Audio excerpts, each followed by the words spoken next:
We're jumping right into a really urgent analysis today. It's a high conviction claim on RZLV, that's Resolve AI. The entire report lays out this time-sensitive case for the stock based on a huge expected revenue gap closing on an upcoming January 13th, 2026 investor call. The clock is absolutely ticking. Okay, so the initial premise here, it's all about this core revenue arbitrage.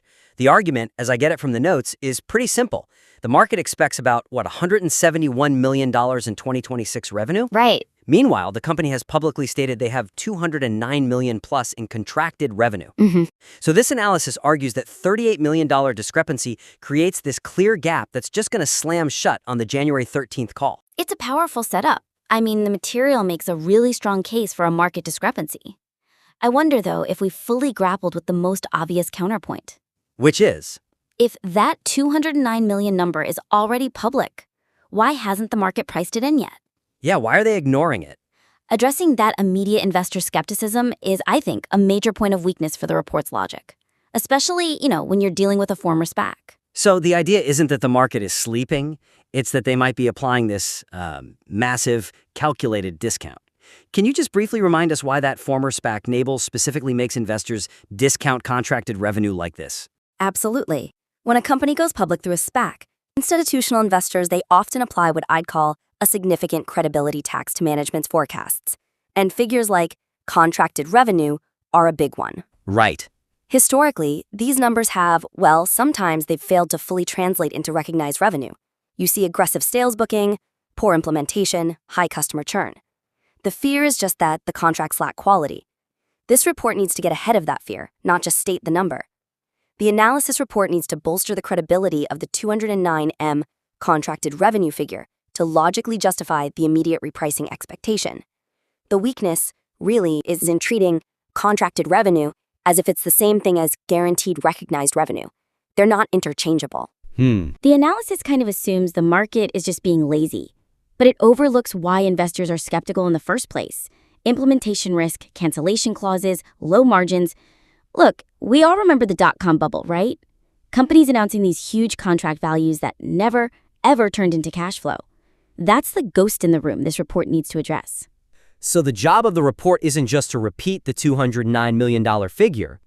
It's to provide the forensic evidence proving why this $209 million is different and, crucially, guaranteed to hit the bottom line. Exactly. The suggestion here is to really strengthen the analysis by showing how robust that number is. You have to translate it into metrics that institutional money respects. And, proactively address what the company itself might present on Jan 13th to kill that skepticism. The report should aim to move the market's assumed execution rate from, say, 75% up closer to 95%.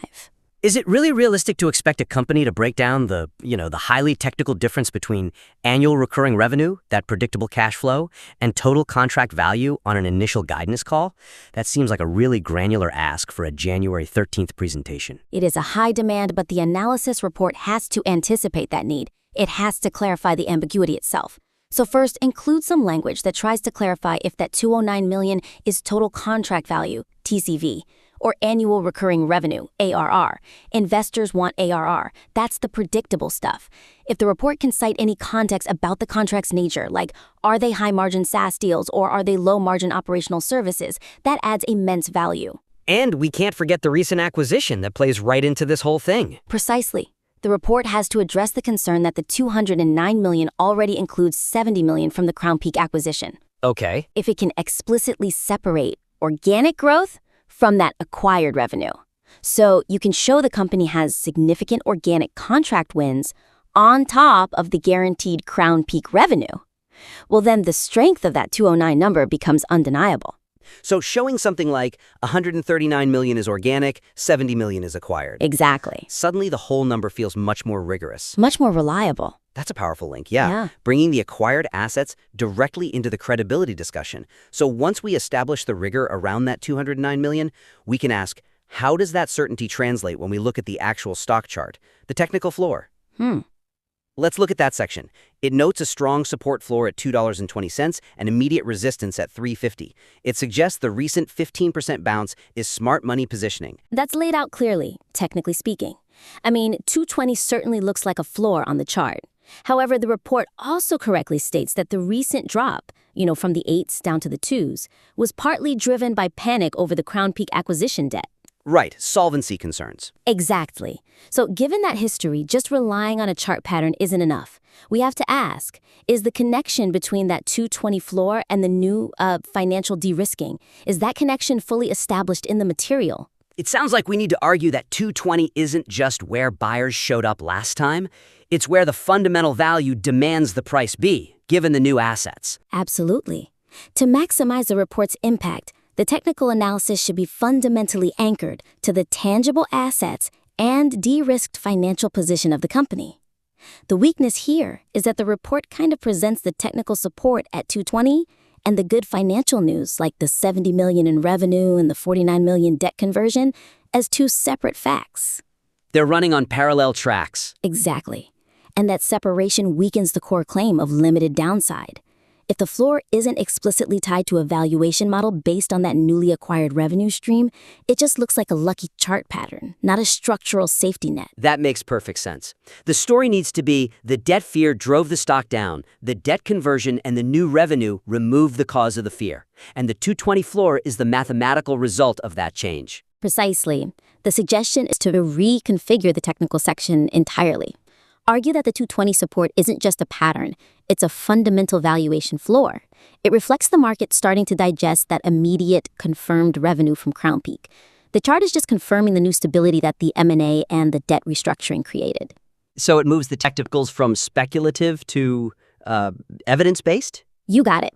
Okay, so how can we give concrete ways to demonstrate that fundamental linkage in the report? You need to inject valuation metrics right into the discussion.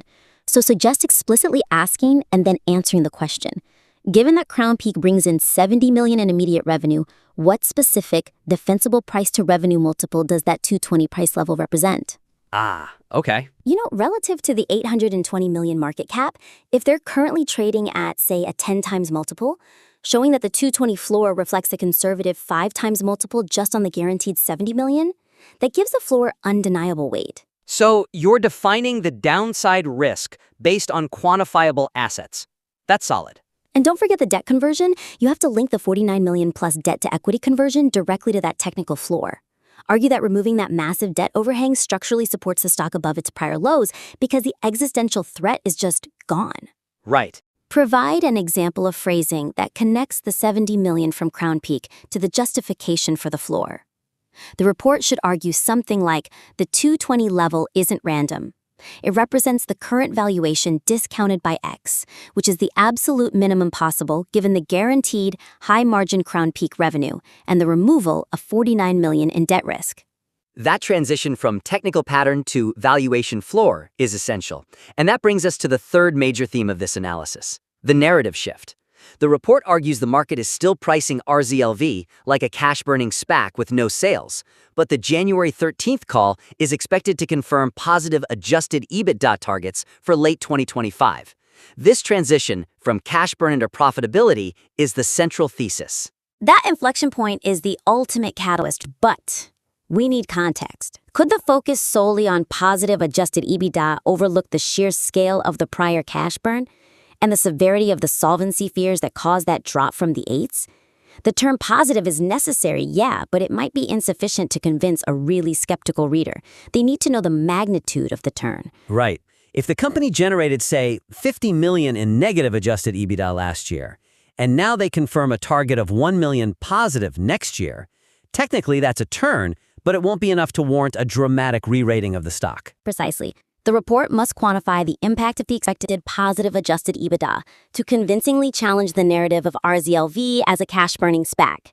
The weakness is that just mentioning positive adjusted EBITDA is this generalized statement that just lacks the magnitude you need for a high-conviction call. If the positive number is marginal, it fails to show that the company is efficient enough to support future growth and, prevent future debt crises.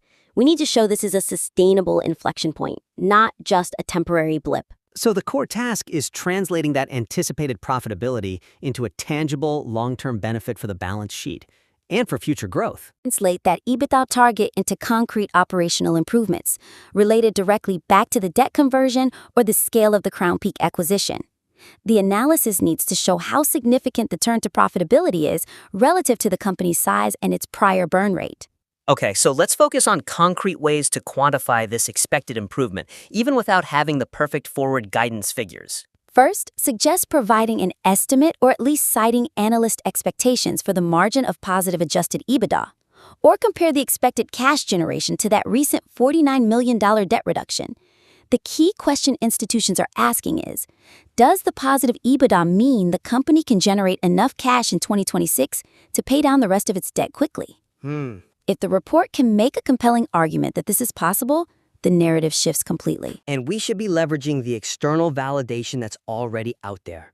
Absolutely. Suggest incorporating the fact that H.T. Wainwright maintained a $10 price target. Which is a nearly 300% upside from here. Exactly.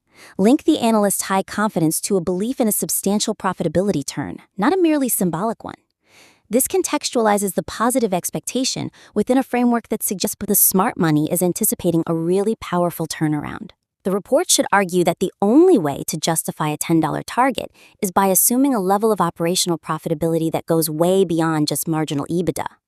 Use that aggressive analyst target as a proxy for the expected scale of the Jan 13th announcement. This has been a really deep dive into strengthening the foundation of an already compelling, time-sensitive analysis.